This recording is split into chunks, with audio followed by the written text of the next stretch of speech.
네, 성도님들 안녕하십니까? 네, 약속 위에 굳게 서리라라는 주제를 가지고 지금 시리즈로 계속 말씀을 수요 집회에서 전하고 있습니다.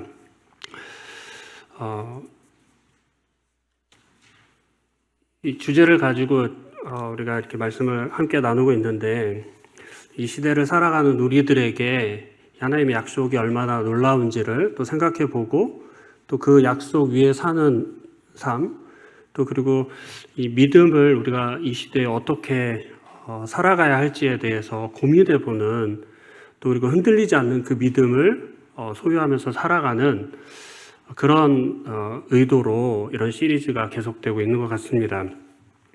6번에 걸쳐서 이제 말씀이 전해졌고요. 오늘 이제 7번째 말씀을 이렇게 함께 나누게 될 텐데요. 오늘은 베드로에 대해서 이렇게 함께 나누고자 합니다. 예수님의 12제자 중에 한 명이었죠. 벳세다 사람이었고, 예수님께서 그를 시몬에서 게바로 이렇게 부르셨어요.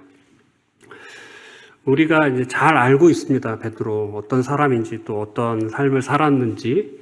아마 이제 교회의 배경이 있으신 이렇게 성도님들께서는 이미 이제 다 알고 계시는 그런 인물이죠. 근데 혹시 과연 베드로의 MBTI는 뭘까라는 거 혹시 한번 생각해 보셨어요? 요즘 이제 청년들이나 이제 서로를 알아가게 될 때 질문을 해요. 너의 MBTI는 뭐냐? 이제 그런 질문을 하면서 그 사람의 이제 성격이나 성향 이런 것들을 이제 알아보려고 합니다. 내향적인 사람들은 이제 처음 시작이 I예요. I. 외향적인 사람은 이제 E로 시작합니다. 그 베드로는 과연 뭘로 시작할까요? 네, 맞습니다. E로 시작합니다. 그냥 저도 이제 인터넷 검색을 해보니까 베드로는 ESTP였을 것이다. 이렇게 이제 이야기를 합니다. 가장 외향성이 강하고 주변 사람들과 잘 어울리고 또 말을 잘 하고 성격이 급한 이 베드로. 지금 황웅재 선생님 안 오셨는데 황웅재 선생님 그 아이디가 피터 황입니다. 피터 황. 베드로를 좋아하고 또 베드로를 닮고자 하는 그런 마음에서 이렇게 아이디를 만드셨던 것 같은데, 베드로처럼 진짜 황웅재 선생님도 그렇게 사시는 것 같아요. 그리고 이제 이 사복음서에서 제자들이 한 말 중에 말을 다 합치면 70%가 베드로가 한 말이라고 합니다. 그리고 마태복음을 보면 마태가 기록했잖아요. 근데 마태는 I였던 것 같아요. 자기의 이야기를 적지 않았어요. 그래서 베드로가 참 말이 많고 나서기 좋아하고 그런 사람이었구나라는 생각을 좀 해보게 됩니다. 저는 말씀을 부탁받고 베드로는 과연 어떤 약속 위에 그의 삶을 살았을까 고민을 좀 이렇게 해보게 됐어요. 복음서에서 이제 베드로와 제자들을 주님이 가르치시고 말씀하시는 것을 이제 우리가 많이 보게 됩니다. 그리고 예수님의 이 제자들을 예수님과 이 3년 동안 같이 하면서 많은 것을 제자들이 배웠을 것입니다. 오늘은 우리가 이제 알고 있는 베드로, 그 베드로가 뭐 이렇게 잘 살아왔지만 우리가 그 마지막 부분에 큰 실수를 하고 넘어지는 모습을 우리 익히 다 알고 계실 거예요. 그래서 저는 오늘 요한복음 21장을 좀 이렇게 가지고 이 베드로의 이 넘어짐, 또 그 베드로를 다시 회복시키시고 다시 세우시는 그 베드로를 함께 나누고자 합니다. 21장을 보시게 되면 베드로가 이제 예수님 부활하시고 고기 잡으러 가는 이야기가 나옵니다. 3절에 보면 시몬 베드로가 나는 물고기 잡으러 가노라 하니 그들이 우리도 함께 가겠다 하고 나가서 배에 올랐으나 그날 밤에 아무것도 잡지 못하였더니 제자들에게 변화가 생겼습니다. 어떤 변화냐면 예수님이 3년 동안 그들과 계속 같이 있었어요. 근데 이제 예수님이 같이 있고 있지 않아요. 예수님과 함께 할 수가 없어요. 죽고 돌아가시고 나서 부활하셨지만 항상 있었던 그 예수님이 그들 곁에 없었습니다. 3년 동안 동거동락하면서 먹고 마시고 살을 부대끼면서 그렇게 함께했던 예수님이 지금 그들 눈에 없고 예수님을 만질 수가 없어요. 병든 자를 고치시는 그 예수님을 보면서 너무나 놀라웠을 것이고, 그 잘못된 종교 지도자들을 향해서 그 쓴소리를 하시는, 진짜 바른 말을 하시는 그 예수님을 보면서 그의 마음이, 제자들의 마음이 아마 통쾌했을 거예요. 그런데 십자가에서 돌아가시는 그 처참한 광경을 본 제자들은 아마 지금 마음이 많이 무거웠을 것입니다. 갈보리 그 십자가를 가지고 올라가시는 그 예수님의 모습, 채찍질 당하시고 군병들에게, 사람들에게 침을 뱉음을 당하시는 그 연약한 예수님을 제자들이 보고 나서 마음이 많이 힘들었을 거예요. 지금 예수님 보이지도 않지만, 만날 수도 없지만 그런 마음을 갖고 있는 이 제자들이었다라는 거죠. 베드로도 동일하게 아마 그런 마음이었을 것이고, 또 베드로가 가장 큰 실수를 저지르고 있었잖아요. 근데 이 제자들이 지금 고기 잡으러 갔다라는 거예요. 근데 요한복음 15장 5절을 보면 나를 떠나선 너희가 아무것도 할 수 없다라고 말씀하시고, 그 이제 21장 전에 20장에 보면 21절에 예수께서 또 이르시되 너에게 평강이 있을지어다. 아버지께서 나를 보내신 것 같이 나도 너희를 보내노라. 아주 현실적으로 예수님이 이야기하세요. 너희가 나를 떠나서는 아무것도, 그러니까 포도나무 비유를 하시면서 너희가 나를 떠나서 아무것도 할 수 없다라고 이야기하시는 거예요. 그리고 그러니까 아버지께서 나를 보낸 것 같이 나도 너희를 보낸다라고 예수님 말씀하셨어요. 근데 제자들은 뭐 때문인지 모르겠지만 이 예수님이 하신 말씀을 하나도 기억 못하고 있는 것 같아요. 그래서 베드로와 제자들은 고기 잡으러 갑니다. 아마 이제 성경 읽어보시면 밤새 잡았는데 진짜 고기 잘 잡는 그 본업이 어부였던 베드로와 제자들은 한 마리도 잡지 못해요. 근데 이제 주님이 그들에게 나타나셔서 물고기를 많이 잡았냐고 그렇게 물어보는데 못 잡았다라고 이야기하죠. 그러면서 제자들은 그 예수님의 목소리조차 알지 못해요. 그런데 예수님께서 오른편에 그물을 던져라 이렇게 얘기를 하자마자 그물을 던지잖아요. 근데 뭔가 느낌이 틀려요. 그렇게 많이 밤새도록 그물을 던졌는데 잡히지가 않았는데 어떤 사람, 익숙한 목소리의 그 분이 오른편에 던져라고 했을 때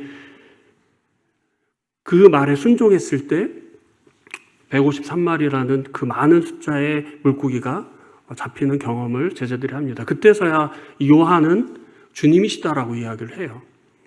그러자마자 베드로는 옷을 입고 물로 뛰어듭니다. 이런 모습을 보면서 제자들은 이 하나님의 말씀이 그들에게 사실 없었다는 것을 저는 이렇게 보게 됐습니다. 제자들이 가지고 있었던 정체성은 보냄을 받은 자들이었거든요. 나를 보낸다라고 했을 때, 나를 보낸 것 같이 나도 너희를 보낸다라고 했을 때 그들은 보냄을 받은 자들이었고 예수님 없이는 아무것도 할 수 없는 그들이었다는 것을 또 인식하는 데 시간이 좀 걸린 것 같습니다.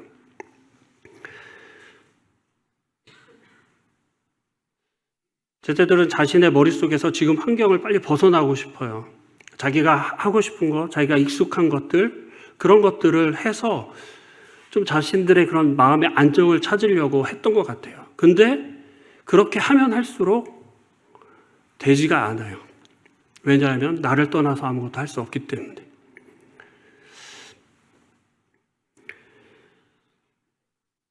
우리 살면서 하나님의 말씀이 기억나지 않을 정도로 몰입되어 있는 모습을 제자들을 통해서 보게 되는 거죠.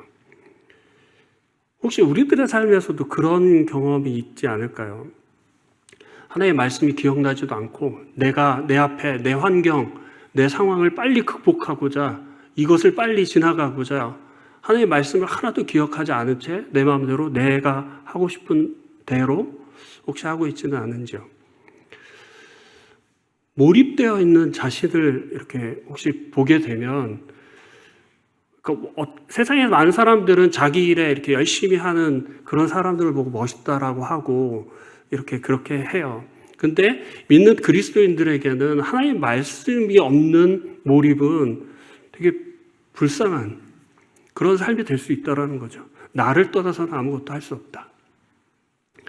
그런 부분을 또 이렇게 좀 생각해 보게 됐습니다.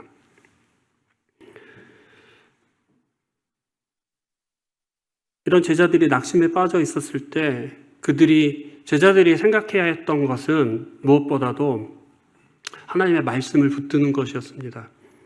예수님 말씀하셨던 것들을 잘 기억하고 자신의 그 현실을 좀 파악을 했었어야 됐어요. 근데 자기들의 이 본성대로 했던 모습들을 보게 됩니다. 요한복음 14장 16절에 보면 주님이 이렇게 말씀하세요. 내가 아버지께 구하겠으니 그가 또 다른 보혜사를 너에게 주사 영원토록 너희와 함께 있게 하리니, 영원토록 너희와 함께 할 그 보혜사, 그 보혜사가 너희를 떠나지 않겠다라고 이렇게 말씀하셨는데 저희들 그런 것들을 기억하고 있지 못한 것 같습니다. 그 약속들을 붙들어야죠. 그 예수님 말씀하신 것들을 소중하게 간직하고 기억하고 붙들어야 했습니다. 근데 그걸 어떻게 해야 되냐면 믿음으로 붙들고 있었어야 됐다는 거죠. 근데 사실 제자들 이해가 돼요. 그러니까 그 혼란을 사실은 제자들이 겪었잖아요.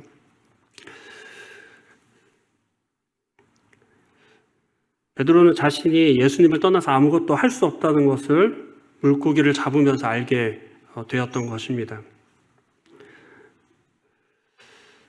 근데 이렇게 연약한 베드로잖아요. 그냥 그 예수님이 하셨던 말씀 기억 안 하고 자기 마음대로 한 이 베드로. 근데 이제 요한복음 21장을 보면 이 베드로에게 예수님이 어마어마한 그 사명을 사실은 맡기시거든요. 물론 이제 모든 제자들에게도 맡기셨고 저희들에게도 맡기시지만 특별히 이제 21장을 통해서 그 사명을 맡기셔요. 왜 베드로 같은 사람을 이렇게 사용하시는 걸까? 그러니까 너무 사실 잘난 척하고 그런 베드로에게 왜 이 말씀을 하실까? 좀 그러니까 생각을 좀 해보게 되었습니다. 그러니까 질문이 생기는 거죠. 이제 요한복음 21장이 있기 전에 16장, 그러니까 요한복음 16장 36절에서 예수님께서 이렇게 말씀하세요. 시몬 베드로가 이르되 주여 어디로 가시나이까? 예수께서 대답하시되 내가 가는 곳에 내가 지금은 따라올 수 없으나 후에는 따라오리라. 37절입니다.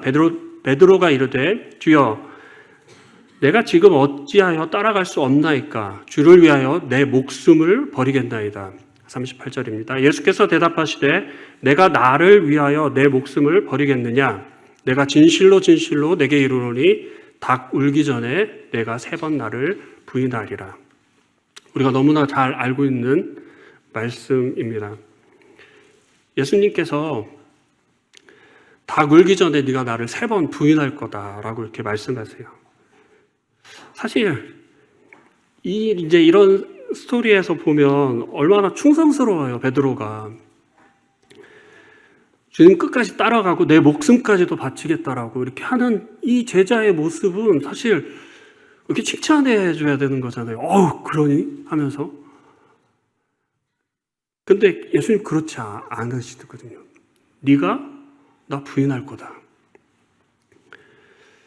그리고 나를 버릴 것이다.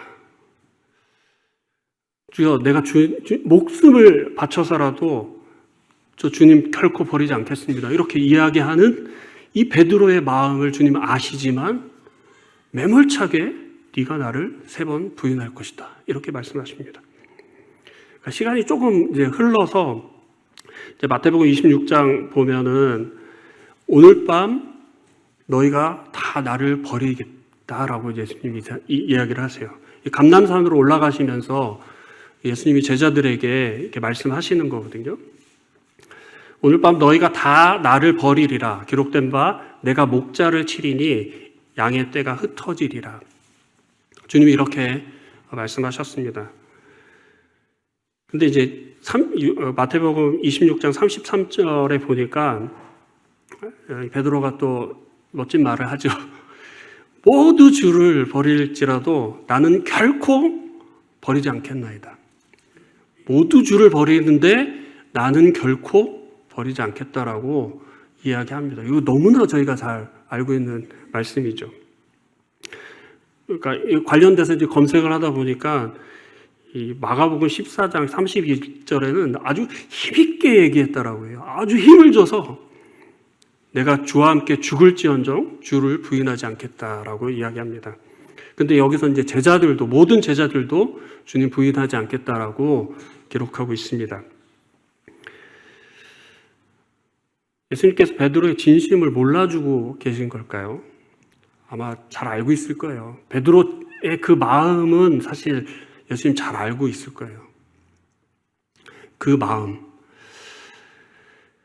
근데 베드로 자신은 예수님이 내 마음을 몰라주는 것 같은 거예요.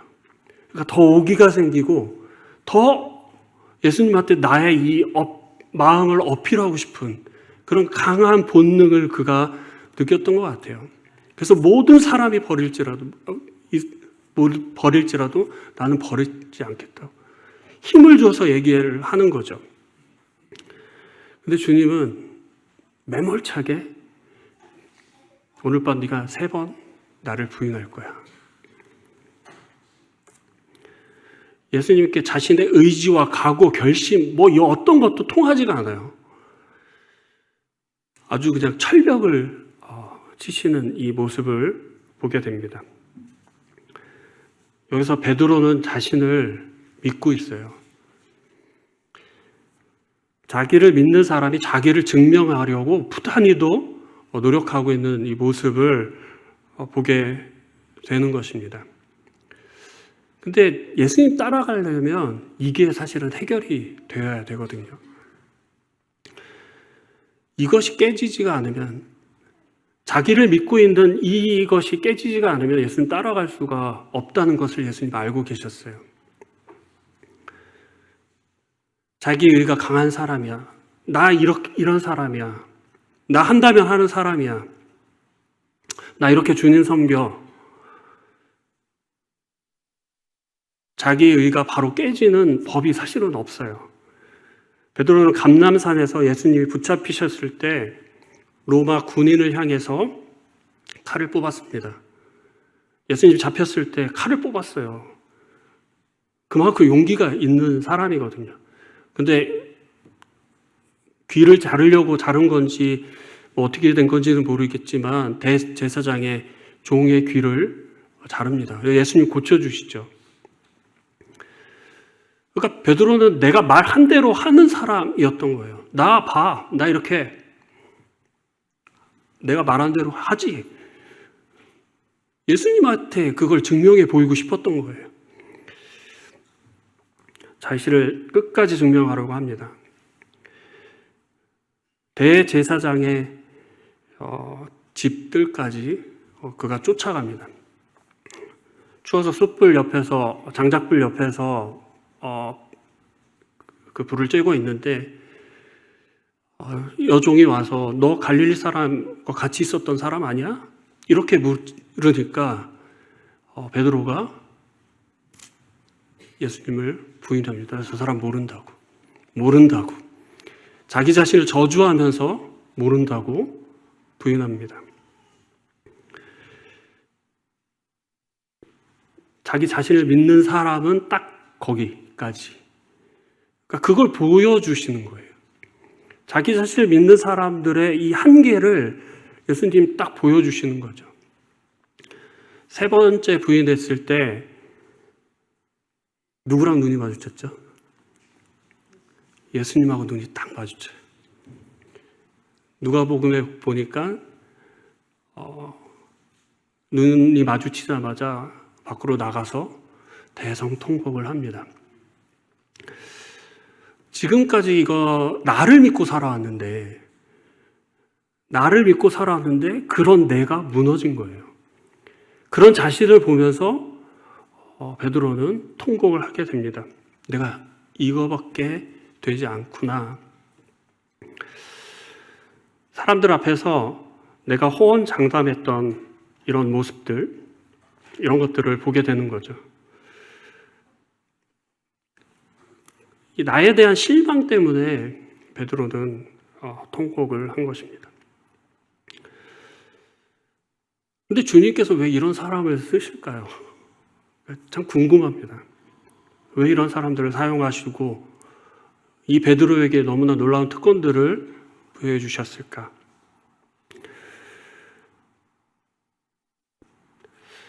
예레미야 선지자가 이렇게 말했습니다. 만물보다 예레미야 17장 9절에 이제 잘 익히 아시는 말씀인데요. 거짓되고 심히 부패한 것이 인간의 마음이라고 누가 능히 이를 알리요. 사람의 이 마음의 부패함을 알 수 없다라는 거예요. 본인 자신도 알 수 없다라는 거예요. 창세기 6장 5절에 보면은 여호와께서 사람의 죄악이 세상에 가득함과 그 마음의 생각이 모든 계획이 항상 악할 뿐임을 보시고 마음의 생각이 모두 악하다라고 이야기하고 있습니다. 인간의 마음이 악하다는 거예요. 이번 우리가 이제 이 시리즈를 배우면서 다윗에 대해서도 이렇게 배우게 됐습니다. 다윗 되게 사실은 말씀을 묵상하면 묵상할수록 참 어떻게 이런 삶을 살았지, 너무나 멋진 삶을 살았어요. 골리앗도 물리치고 그가 이제 젊었을 때 사울과의 어떤 이런 관계에서 너무 젠틀하게 사울을 대하고 어떤 자신의 그런 불리한 상황에서도 하나님 의지하면서 사는 이런 모습을 보면서 또 그의 이 다윗이 기록한 이 시편의 이 아름다운 모습을 보면서 너무 멋진 거예요. 근데 진짜 딱 이 한 장면만 없었으면 좋겠다는 생각을 하는 사건이 일어나잖아요. 우리아의 아내 밧세바를 취해서 그것을 덮기 위해 또 살인을 저지르고 하는 그 다윗의 모습만 없으면 참 좋겠는데 성경은 그것을 기록하고 있다는 것입니다. 이 사건을 통해서 다윗은 자기 자신의 이 부패함, 이 마음의 악함을 사실 보게 된 것이죠. 왜 다윗 같은 사람에게 이런 일이 일어날 수 있을까? 다윗 스스로도 아마 자기가 이런 일을 할 것이라는 것을 상상하지도 못했을 겁니다. 그러나 그런 일을 벌여요. 사람의 마음이 악하기 때문에.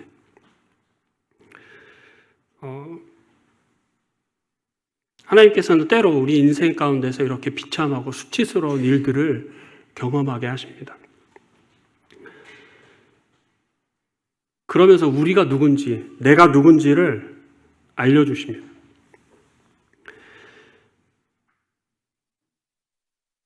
그것을 통해서, 그런 경험을 통해서 하나님께 나아가게 되는 은혜를 사실 입는다는 거죠. 그러니까 우리가 신앙생활을 하면서 점점 깨닫고 배우는 것이 이 부패의 모습들을 사실 보게 되는 거라고 저는 생각합니다. 신앙생활을 하면서 자기 스스로가 정말 괜찮은 사람이구나, 난 잘하고 있는 사람이구나, 이런 마음을 갖는 것 자체가 말씀을 모르는 것이고 하나님 모르는 것이라고 저는 생각해요. 우리가 이 늘 넘어짐의 이 문제, 이거는 자기 자신을 너무 믿기 때문이라는 것입니다. 왜냐하면 자기 마음의 이 부패의 깊이를 모르기 때문이라는 것이죠. 많은 사람들이 자기를 많이 이렇게 증명하려고 합니다. 나 이런 사람이야. 나 이렇게 신앙생활해. 나 이렇게 섬기고 있어. 이런 것들을 증명하려고 해요. 이상하게. 저도 마찬가지고요. 그러니까 그런 모습을 이렇게 볼 때마다 내가 이런 사람이구나.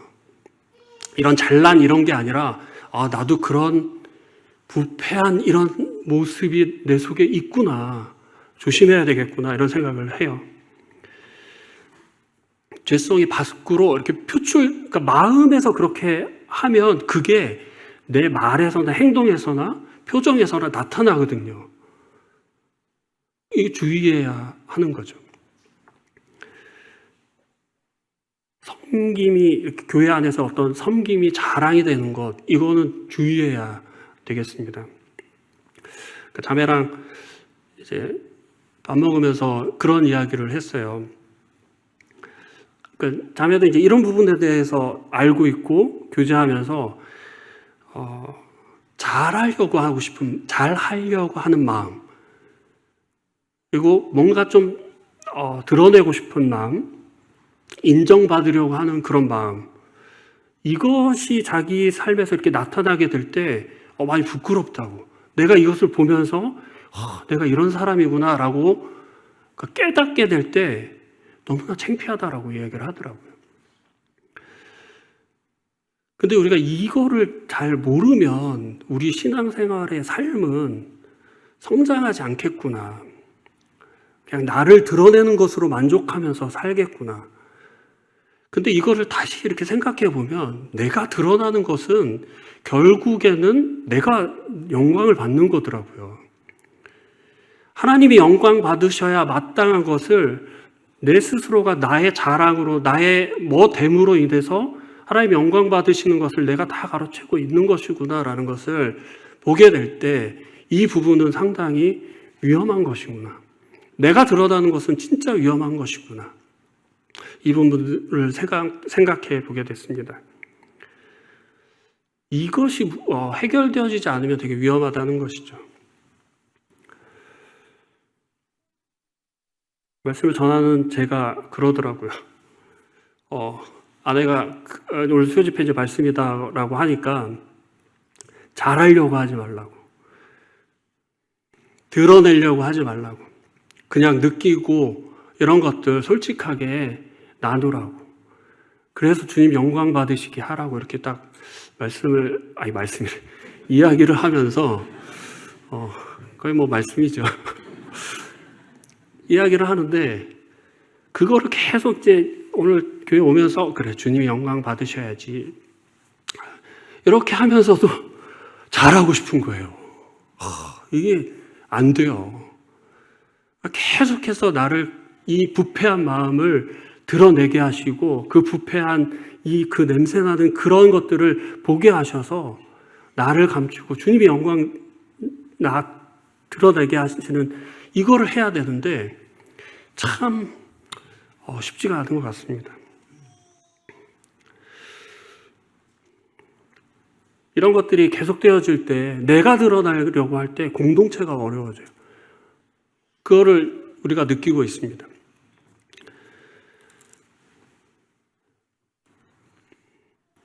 상대방에게 나는 여러분이 생각하는 것만큼, 당신이 생각하는 것만큼 나 그런 사람 아니다라고 열심히 증명을 해요. 부단히도 노력해요. 그러면서 포장하고 이러는 모습들이 우리의 삶에서 얼마나 많이 있는지 한번 뒤돌아보게 됩니다. 성경이 왜 베드로의 이 이야기를 썼을까요? 사복음서에서 다 이 베드로의 실패를, 이 넘어짐을 다 기록하고 있습니다. 예수님의 이야기를 막 해도 되는데 왜 이 실패의 이야기를 기록하고 있을까? 자기 의를 가지고 주님 따라갈 수 없다는 것을 알려주시기 위해서 기록하고 있다라고 저는 생각합니다. 이것이 우리의 이야기입니다. 우리 신앙의 이야기라는 것이죠. 자기 의를 가지고 자기를 믿는 사람, 자기 확신에 있는 사람, 자기 신념이 있는 사람, 자기를 아주 든든하게 믿는 사람, 그래도 나 지금까지 무너지지 않고 잘 생활해 왔어. 실수하지 않고 잘 생활해 왔어.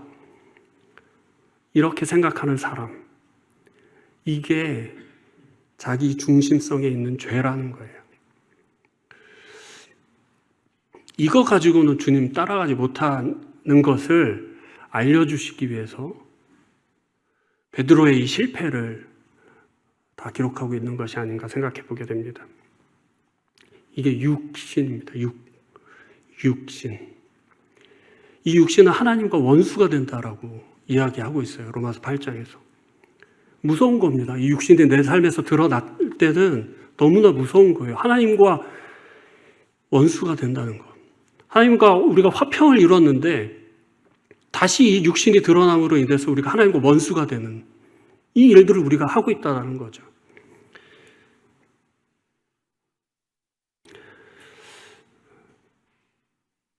그 부패한 마음을 본 적이 있는 사람은 자기 자신을 믿지 않죠. 가끔가다 이제 넘어지기도 하죠. 근데 근본적으로 자신의 실상을 본 사람들은 자신에게 그 신뢰의 무게를 두지 않습니다. 하나님의 그리스도의 인격과 하나님의 말씀에 신뢰를 두게 됩니다. 신앙은 자기를 믿는 것이 아니라, 자기를 신뢰하는 것이 아니라 그리스도의 인격과 하나님 말씀에 신뢰를 두는 것입니다. 이것이 중요한 거더라고요. 근데 참 신기한 게 이런 무너짐은 그 사람을 복되게 한다라는 거죠. 그 사람에게 축복이에요. 어떻게 보면. 주님이 베드로를 가혹하게 좀 다루셨습니다. 그 이유가 제가 말씀드렸듯이 그를 회복시키셔서 그를 다시 세우게끔 하기 위해서였다는 것이죠. 이제 21장으로 와서 베드로에게 주님이 물으셔요.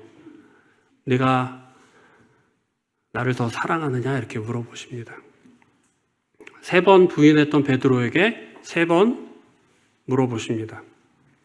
그것도 숯불 앞에서 부인한 베드로에게 숯불을 피워놓고 주님이 물어보십니다. 똑같은 상황을 주님이 연출하셨어요. 주님의 이 배려라고 생각합니다. 근데 저는 이제 21장 읽으면서 베드로의 이 대답이 더 놀라워요.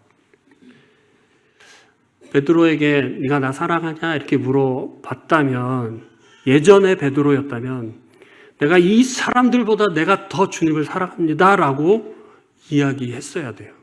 사실은 이전의 베드로였다면. 근데 베드로는 아주 기어 들어가는 목소리로 주님 아시잖아요 이렇게 이야기합니다. 주님이 아시잖아요.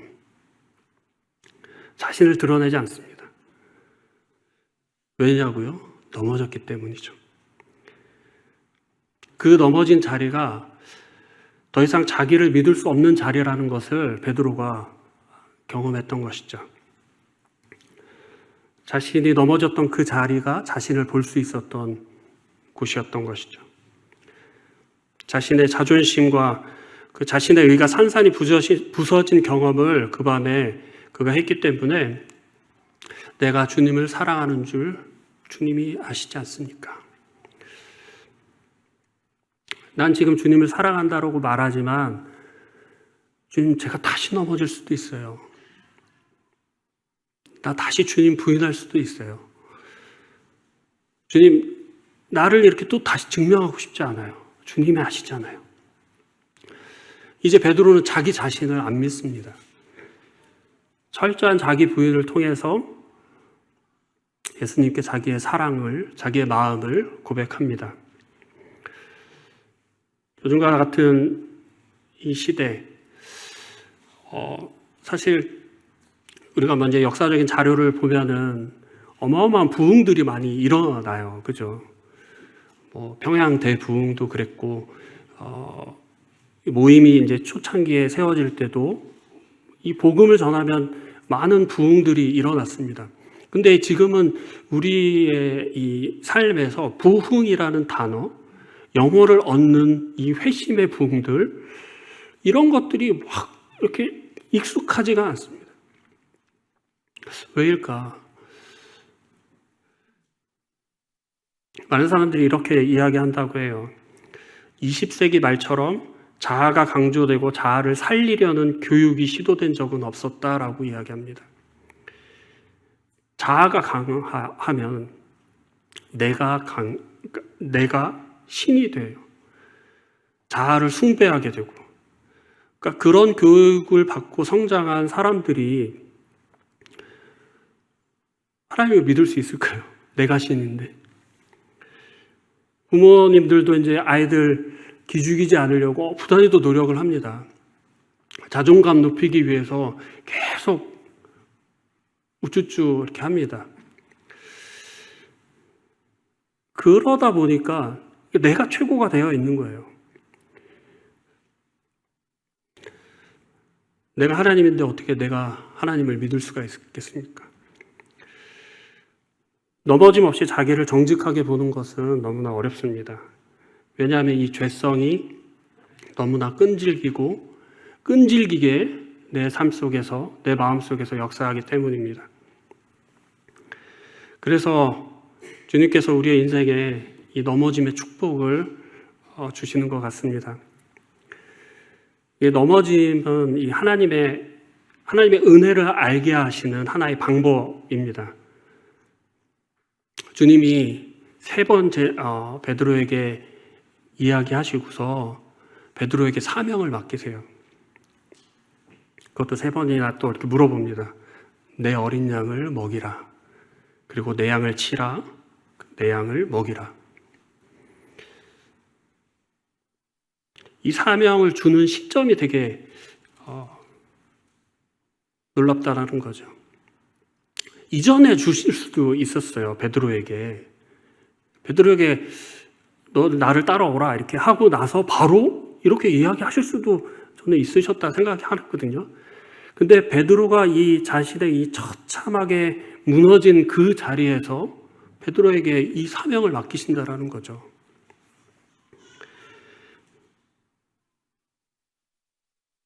주님이 저를 아십니다. 은혜가 없으면 나는 아무것도 할 수 없는 사람이다라는 것을 그 스스로에게 인식하기 위해서 베드로가 주님이 베드로를 이렇게 이끄시고 계시는 것입니다. 그 베드로에게 사명을 주시는 거죠. 자기 의가 깨어진 자리에서 사명이 주어진 것입니다. 그에게 이제 은혜의 역사가 사실은 일어나는 것이죠. 베드로에게 이제 21장 18절 19절을 보면 내가 진실로 내게 이르노니 내가 젊어서 스스로 띠뛰고 원하는 곳으로 다녔거니와 늙어서는 내 팔을 벌리리니 남이 내게 띠띠우고 원하지 않은 곳으로 데려가리라. 이 말씀을 하심은 베드로가 어떠한 죽음으로 하나님께 영광을 돌릴 것을 가리키심이더라. 이 말씀을 하시고 베드로에게 이르되 나를 따르라 하시니. 그러니까 예수님은 베드로에게 하나님을 위해서 어떻게 영광스럽게 죽을 것인가를 말씀하고 있습니다. 19절에서 이제 이렇게 사도 요한은 설명을 하고 있어요. 주님이 베드로에게 이야기하고 싶은 내용은 너도 나처럼 십자가에서 죽을 거야. 이 얘기를 하는 거거든요. 옛날에 베드로 같았으면 아니 어떻게 이렇게 할 수 있으십니까? 이렇게 따졌을 수도 있겠죠. 그렇지만 그 베드로는 그냥 이 말씀을 예수님의 말씀을 그대로 받습니다. 그리고 성경에 기록되어있진 않지만 베드로는 십자가에서 거꾸로 순교당했다라고 알려지고 있습니다.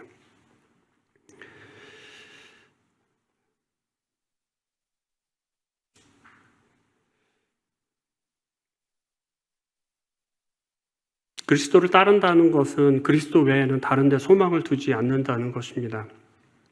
18절에서 하신 말씀을 보면 베드로는 지금 미래를 지금 예언하고 계세요.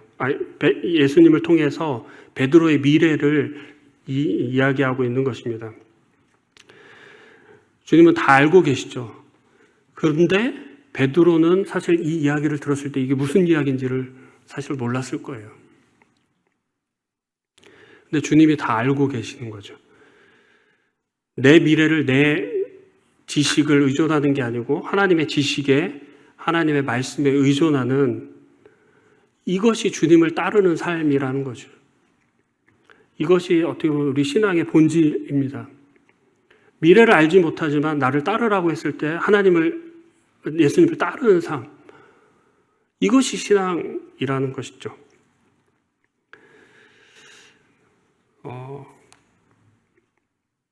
우리가 이제 히브리서를 보면, 히브리서 11장을 보면 믿음의 선진들이 그 믿음의 길을 걸어간 이야기들을 우리가 보게 됩니다.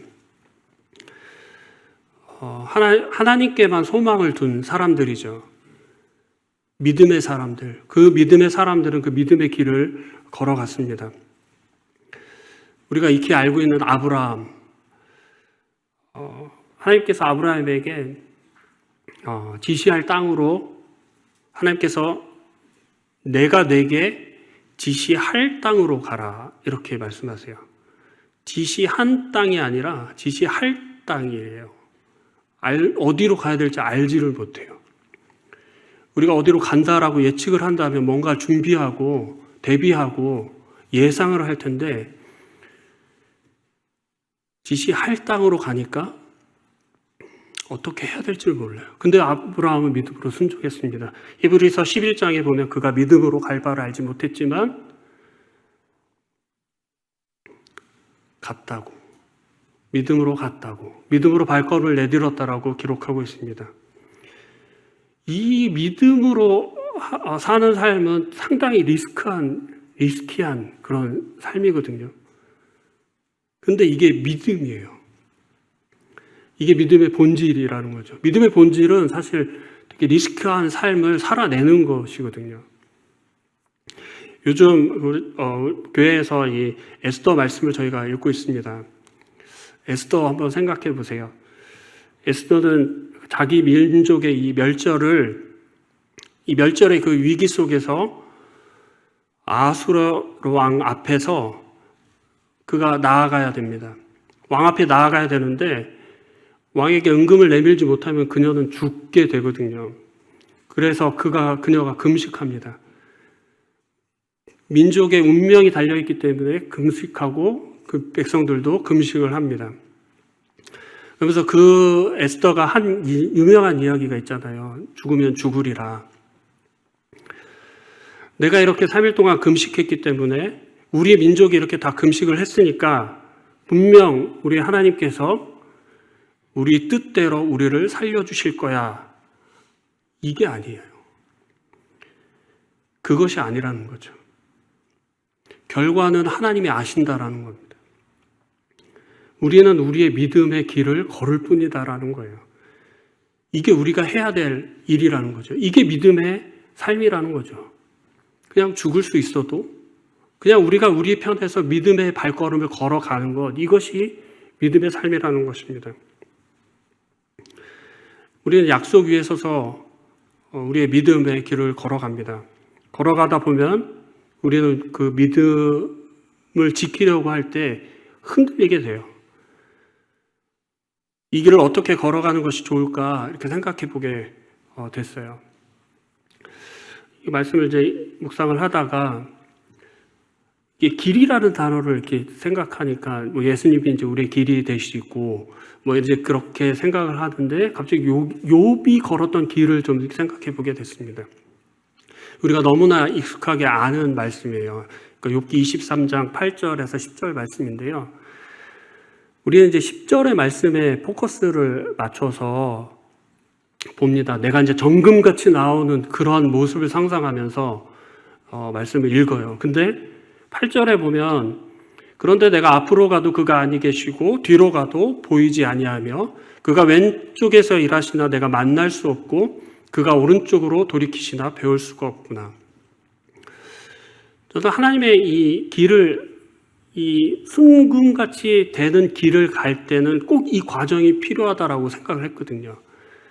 내가 하나님을 만나보고 싶어도 보이지 않는 그 상황, 왼편에서 일하시나 만날 수 없는 그 상황, 오른쪽으로 돌이켜 봐도 보이지 않는 그 상황, 눈으로 보이지 않는 그 상황이 어떻게 보면 지금 제자들에게 주어진 상황이라는 거죠. 예수님 보이지가 않거든요. 하나님 분명히 살아계시는 거 알고 하나님 여기 계시고 저기에 계시고 우리와 함께 역사하시는 분이신데 보이지가 않아요. 하나님 지금 일하고 계시는데 그거 내가 다 아는데 하나님 일하시는 걸 내가 알 수가 없어요. 그런데 내가 아는 게 하나가 있어요. 아는 거 하나. 그게 뭔가 하냐면 10절에 나의 가는 길을 그가 아신다는 사실입니다. 내 길을 아신다는 거예요. 저는 이 부분에서 되게 감동이 되더라고요. 내가 믿음의 길을 걸어가는 것, 우리 모든 성도님들이 각자가 주어진 그 하나님 부르심 따라 걷는 그 믿음의 길을 하나님이 아신다라는 거예요. 그런데 우리는 우리의 삶에서 하나님이 보이지 않아서 두려울 때가 있어요. 불안할 때가 있어요. 어떻게 해야 될지 모를 때가 있어요. 그러나 하나님 우리가 이 믿음의 길을 걸어가는 그것을 아신다라는 것입니다. 오직 그가 아시나니. 나의 가는 길을 오직 그가 아시나니. 내 형편을, 내 상황을, 내가 이 힘든 이 고난의 시간에도 하나님은 내 길을 아신다라는 겁니다. 그러면서 하나님께서 나아갈 때 나를 단련하신 후에 내가 정금같이 나아온다라고 욥기는 이야기하고 있습니다. 답답할 때가 많죠. 이런 상황이 내 삶에서 딱 있을 때 너무나 답답하죠. 해결되어지지 않는 이 문제를 가지고 이 고통의 문제, 고민의 문제, 관계의 문제 이런 거 있을 때 답답하죠. 그렇지만 나의 길을 아시는 하나님,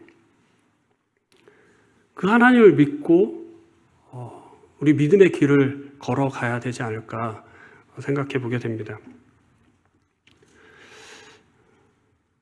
우리 가운데 주어주신 하나님께서 우리에게 주어주신 수많은 약속들이 사실 있습니다. 근데 그 수많은 약속들을 믿음으로 붙잡지 않으면 그것은 내 거가 되지 않는다라는 거죠. 처음 부르심 앞에 섰던 베드로처럼 주님, 지금은 잘 모르겠지만 나를 단련하셔서 주님을 따라 내 삶을 드림으로 인해서 내가 정금같이 나올 수 있도록 좀 도와주세요. 우리의 이런 기도가 계속 되어졌으면 좋겠다는 생각을 해보게 됐습니다. 이런 고백이 우리 삶께서 계속 되어지고 나의 길을 아시는 그 주님께 내 삶을 내어드릴 때 그런 간증들이 우리 가운데 계속 되어질 때 우리 교회가 얼마나 하나님을 영광스럽게 하고 영광스럽게 할 수 있는지를 이렇게 고민해 보면서 그 믿음의 길을 함께 걸어가고 그 믿음의 길을 주님께 맡기는 이 삶이 우리에게 필요할 것이다라는 생각을 해보게 됩니다. 그런 영광스러운 교회로 성장하길 바라는 마음에서 이 베드로의 이 삶을 한번 이렇게 돌이켜보고 제 자신을 또 돌아보면서 내가 어떤 자리에 있어야 하는지를 이렇게 다시 보게 됐습니다. 그래서 저는 이 말씀의 주제를 실패의 자리는 은혜의 자리다라고 이렇게 정해보고 싶었어요. 그래서 우리가 실패하는 것들, 너무 낙심하지 마시고 실수하는 것들에 대해서 너무 마음 쓰지 마시고 나를 다시 은혜의 자리로 회복시키는 하나님의 놀라운 방법이구나라고 아셨으면 좋겠다는 생각을 해봅니다. 이상으로 준비된 말씀을 마치도록 하겠습니다. 감사합니다.